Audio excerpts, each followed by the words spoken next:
এবং জনাব সালাউদ্দিন সাহেব মানুষের এই ম্যান্ডেটটাকে উনি মক করেছেন। উনি কিভাবে মক করেছেন এটাকে নিয়ে একদম প্রহসন করেছেন। উনি বলেছেন যে যারা ভোট দিয়েছে, যারা হা ভোট দিয়েছে বা না ভোট দিয়েছে, তারা আসলে পরে দিয়েছে কিনা এটা নিয়ে উনি সংশয় প্রকাশ করেছেন।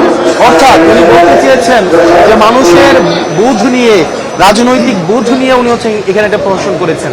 অর্থাৎ 68% মানুষ হ্যাঁ ভোটের পক্ষে ভোট দিয়েছেন, এটাকে উনি হচ্ছেন প্রশ্নবিদ্ধ করেছেন যে ওটা বুঝে দিয়েছেন। তো সেই জায়গায় আমাদের কাছে মনে হয়েছে যে বিএনপি আমরা দেখেছি গণভোটের পক্ষে উনি প্রচারণা চালিয়েছেন, হ্যাঁ ভোটের পক্ষে। তার মানে কি উনি আদেশের পক্ষে উনি হচ্ছে প্রচারণা চালিয়েছেন। এখন আদেশের পক্ষেও প্রচারণা চালাইলেন, গণভোটের পক্ষেও প্রচারণা চালালেন।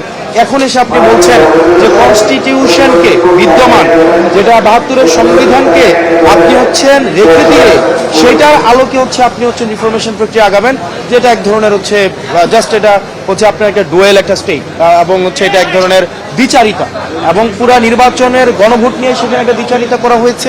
এখানে হচ্ছে ঐক্যমত কমিশন নিয়ে একটা দ্বিচারিতা করা হয়েছে, এবং এক ধরনের যে মনোভাব, এটা বেগম খালেদা জিয়া উনি কিন্তু বলেছিলেন যে যেদিন জনতার ক্ষমতা এই সংসদে প্রতিষ্ঠিত হবে, যেদিন জনতার সরকার এই সংসদে আসবেন, সেদিন এই সংবিধান ছুঁড়ে ফেলা হবে।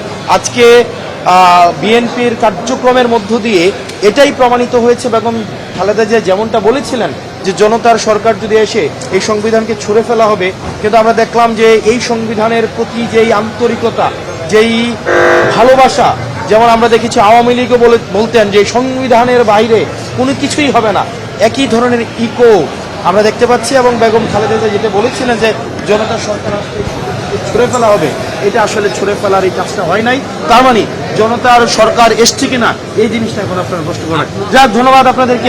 একটা প্রশ্ন ছিল, আপনারা তো এখন বিরোধী দল থেকে সিদ্ধান্ত নিয়েছেন, স্পিকার যেহেতু নোটিশ দিতে বলেছেন, নেতা বলছেন নোটিশ দিতে, বিএনপি তো আসলে এটা চাচ্ছিল যে ফ্লোরে আলোচনা করে তারপরে এগুতে, আপনারা কি এখন মানে বিএনপির সাজেশনটা মেনে নিচ্ছেন? না, আপনারা দেখবেন না, এটা আমাদের হচ্ছে আমরা বসে এ বিষয়ে সিদ্ধান্ত নিব। আর আপনি যে প্রশ্নটা করেছেন নোটিশ দেওয়ার পরে বসে আলোচনা, বিষয়টা এমন উনি তো হচ্ছে, আপনি যদি আজকে আলোচনাটা দেখেন, উনি এটাকে আনকনস্টিটিউশনাল, এই যে গণভোট আপনার যে রায়টা দেওয়া হয়েছে, গণভোটের যেই আপনার প্রেসিডেন্ট যে আদেশটা দিয়েছে, এটাকে উনি এক ধরনের আনকনস্টিটিউশনাল বলছেন।